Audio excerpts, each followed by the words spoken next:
Olá, bem-vindos a mais uma conversa. Hoje o nosso foco é Gênesis capítulo 10. A famosa tabela das nações, né? Isso mesmo. E para guiar a gente, vamos usar principalmente o Maná Online e o Comentário Bíblico Expositivo Adventista. Ótimas fontes para explorar esse texto. A ideia, então, é tentar entender como esses comentários leem essa lista antiga de nomes, sabe? Os descendentes do Noé, Sem, Cam e Jafé. Uhum, Eles veem isso quase como um mapa, né? O mapa das origens dos povos antigos. exato. E é interessante porque essas fontes destacam muito a importância das genealogias para a história bíblica. Não são só listas. Elas formam a estrutura, certo? Isso. É a espinha dorsal da narrativa, na visão deles.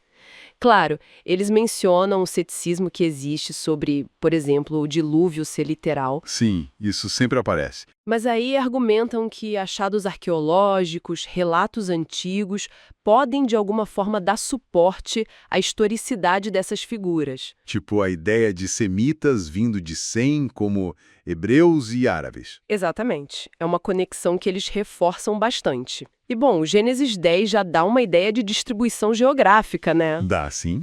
Como seria essa divisão, basicamente? Olha, simplificando bastante, segundo essas interpretações, Cã estaria mais ligado ao nordeste da África, Palestina. Certo. Sem ficaria com a Mesopotâmia, sudoeste da Arábia. Uhum. E Jafé mais para o norte e oeste.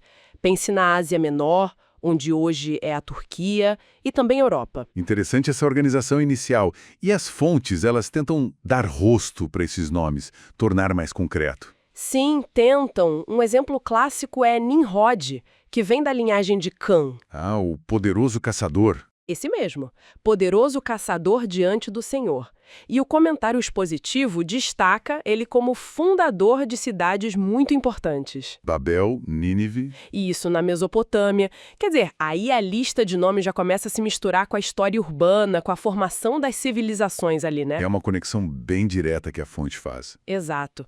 E daí a gente entra nas outras conexões que os comentários tentam fazer.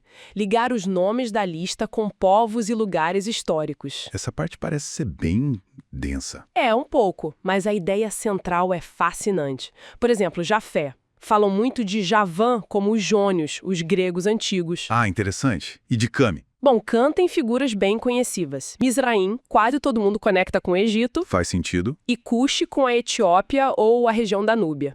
Canaã, claro, com os canaãnos. E a linhagem de Sem, que acaba sendo central depois, na Bíblia. Sim, na linhagem de Sem a gente encontra Assur, ligado à Síria, e, crucialmente, Arpaxade, Arpaxad. que é visto como ancestral de Éber. E de Éber, segundo a tradição e as fontes, viriam os hebreus. Ah, então a linha direta para Abraão passa por aí. Exatamente. O comentário expositivo adventista, por exemplo, menciona como eles buscam validar essas conexões usando registros antigos, sabe? Tipo listas de reis, textos egípcios. Isso, onde nomes ou povos parecem ter alguma semelhança com os nomes bíblicos. É um trabalho de interpretação, né? Não é matemático. Entendi. É uma tentativa de correlacionar. E o Maná Online, ele traz uma reflexão mais teológica sobre isso, não é? Traz sim. Uma coisa que o Maná Online aponta é que já em Gênesis 10 a gente vê um padrão. Qual o padrão? O de que nações poderosas, tipo com grande sucesso mundano aqui, representadas por alguns descendentes de Cã e Jafé, que formaram impérios, nem sempre estão alinhadas com Deus, na perspectiva bíblica. Algumas até se tornam inimigas do povo de Israel depois. Exato. Então a fonte levanta essa questão. O que é sucesso de verdade? É poder e riqueza ou é fidelidade? É uma leitura que faz pensar. E tem um nome específico, Peleg. Descendente de Sem. O nome dele tem um significado, né? Tem sim. Peleg significa divisão. E os comentários, claro, exploram isso. O que eles sugerem? Bom, como o nome é divisão, especulam se seria uma referência à dispersão dos povos depois da Torre de Babel, que Gênesis conta logo no capítulo 11. Ah, poderia ser uma ligação. Poderia, ou talvez alguma outra divisão importante da época, geográfica, social. É um daqueles detalhes que abre espaço para interpretação. Além dessas questões históricas e dos nomes, o Maná Online também puxa para lições mais espirituais, pessoais. Exatamente. Uma lição forte que eles tiram é: a fé de Noé não passou automaticamente para os filhos e netos. Ou seja, não é herança genética. Não é. A fé é vista como uma escolha pessoal, um relacionamento que precisa ser cultivado. E aí eles conectam com a necessidade de renovar essa aliança com Deus todo dia. Como? Através da oração, do estudo da palavra, do testemunho, práticas espirituais mesmo. A responsabilidade é individual. Entendi. Então, mesmo olhando para essa lista de nações, o foco volta para o indivíduo e sua relação com Deus. Isso. Na perspectiva dessa fonte, sim. Bom, então para a gente ir fechando. Gênesis 10, quando a gente olha pelas lentes dessas fontes, não é só um catálogo antigo. De jeito nenhum. Entender como o texto bíblico via as origens e a dispersão dos povos depois do dilúvio.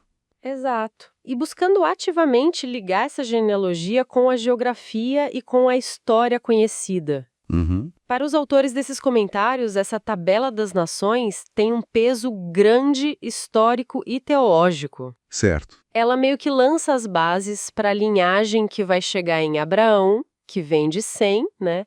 E dá um quadro para entender as relações entre os povos no mundo bíblico. Faz todo sentido dentro da narrativa maior. Com certeza. E para terminar, quem sabe uma provocação para quem nos ouve baseada nisso tudo. A gente viu como essa narrativa antiga estrutura a origem e as relações entre povos, né?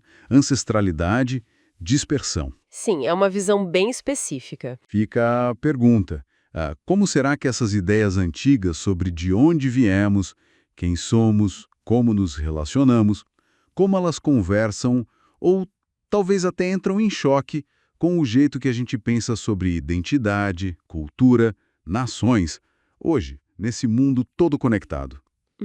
Ótima questão para refletir. Como essas narrativas milenares ainda ressoam ou contrastam com o nosso presente? Exatamente. Algo para se pensar.